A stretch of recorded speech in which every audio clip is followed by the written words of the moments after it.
Hello, everybody. Welcome to another quick lesson. Today we have about 10 minutes together so that we can learn something cool.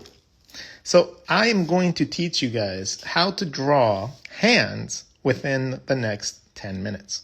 I'm going to explain to you the processes of drawing hands in general. Let's see if I can find some examples. There you go. I'm going to teach you how to draw hands. And you're going to be much better at drawing hands by the end of 10 minutes with me. So go grab your sketchbooks, come grab something to draw with, something to draw on, and let's get started. Okay, hands. Why are hands hard? Hands are hard because we have a bunch of parts to them, right? You have the palm, you have the wrist, that's normally a little complicated for people. Then we have our thumb that most people don't even know where to draw or how to draw from. And then we have fingers. Our fingers consist of little tiny tentacle thingies that stick out of our palm. And not just that, we have muscles inside. We have muscles and bumpy parts and stuff like that. And then we have crevices and lines. And there's so much going on to hands, right? But it doesn't have to be very complicated if you just think about it in a very specific way. Okay? We're going to have to identify a couple parts. We're going to have to learn about the knuckles. We're going to have to learn about the wrist. And we're going to have to learn about how the fingers work, right? How they're divided and how you have to learn to play with them. In order to do that, there's a very specific way to go about it. And I'm going to teach you guys as much as I can within the next 10 minutes. So, the hand. The hand in general does not have to be a certain shape. The hand is very malleable. The hand can be any shape you want. It's really, really, really interesting. Let's draw a couple different shapes and then we'll make those into hands. Okay? The important part about the hand is understanding a couple points. Your wrist and your palm are not very different in size from each other. The reason that you see a lot of tapering and stuff like that is because the bone structure does this. It creates a little bump on the top, and then you have a little bit of the fleshy part for your forearm underneath. So it creates a little taper. And not just that, whenever you have your thumb, that creates the width that you are normally searching for.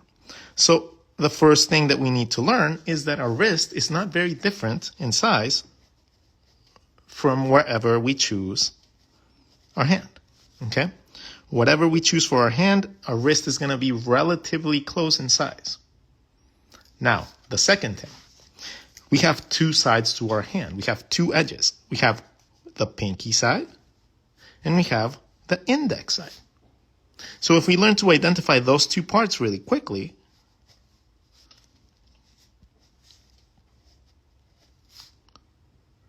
we're able to distinguish where the hand is going to be pointing.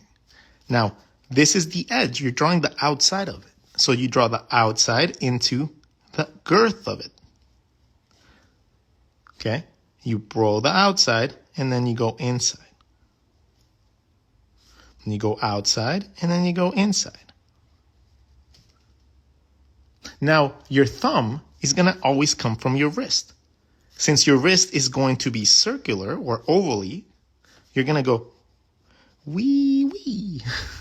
You're just going to follow it out to wherever you want that thumb to be. And then you bring it in for volume.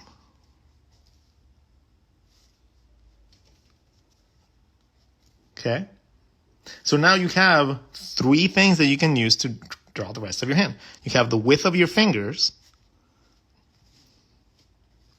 You can either make this the top of your hand by drawing little lines from these little circles. And all you need is to draw two more of those and then choose which way you want those fingers to go.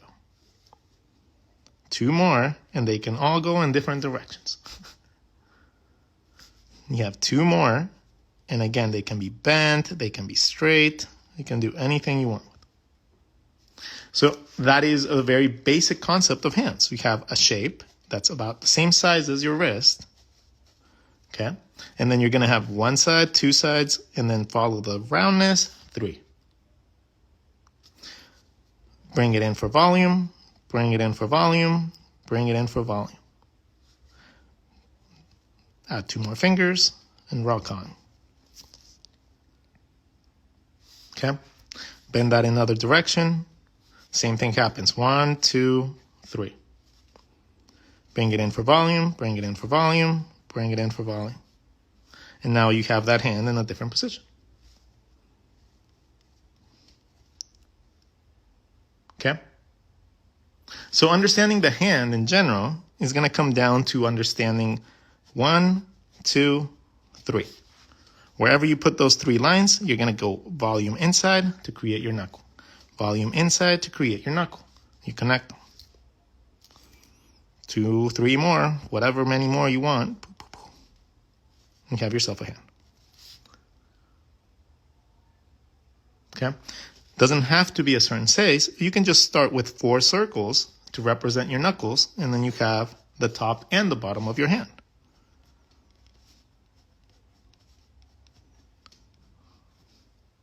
You already have the top and the bottom of your hand. You connect this to something about the same width, and you have yourself a little pull stick, a little hand holding a...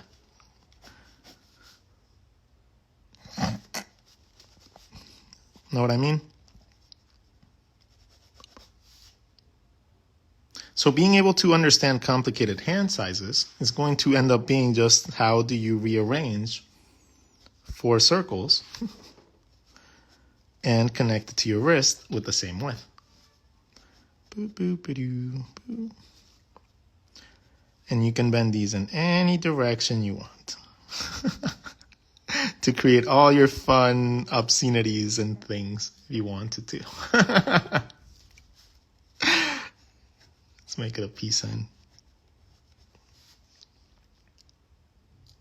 So understanding that is going to massively help you.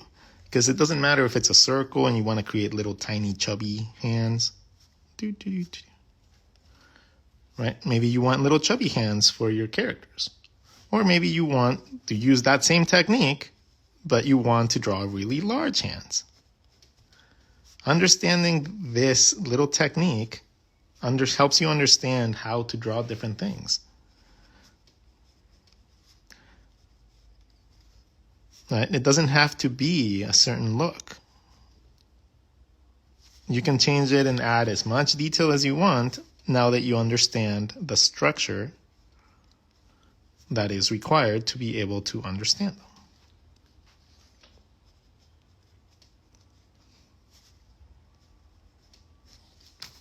So the level of detail that you use is irrelevant. You can do anything you want. Any style. Make them monsters. Make them whatever you want.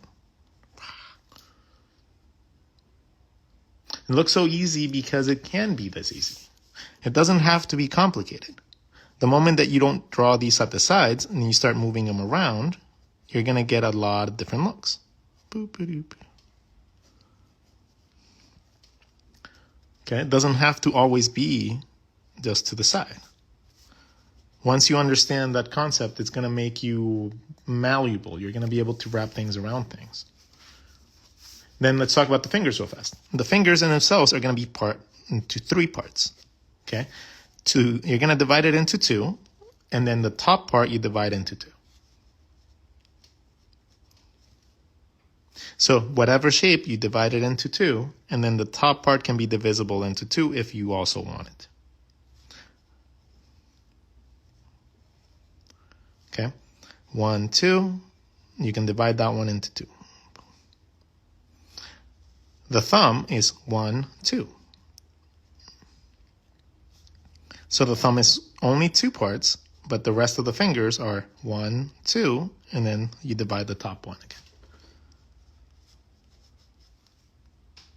When it comes down to the muscles of the hand, you're going to have your pinky muscle, you're going to have your thumb muscle, and then the rest of this little stuff is just the little knuckles, the balls that you're drawing your fingers from. That's what the knuckles are. So that's what you get.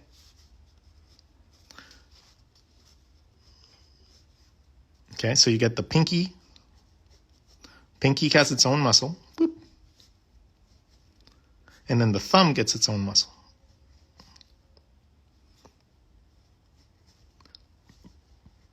by knowing that, you can draw the muscles of the hand. Okay? Big, bold. So I believe that is going to be very close to our 10-minute deadline, my friends. Thank you so much for your time. Thank you so much for your attention. Hope you guys learned a little bit. Hope you guys learned a lot. And I hope that you all come follow me on YouTube so that you guys can come also learn from our streams and everything like that. Thank you so much for your time and attention. This has been Rod, trying to teach you guys something in 10 minutes, and I'll see you guys in the next one. Peace.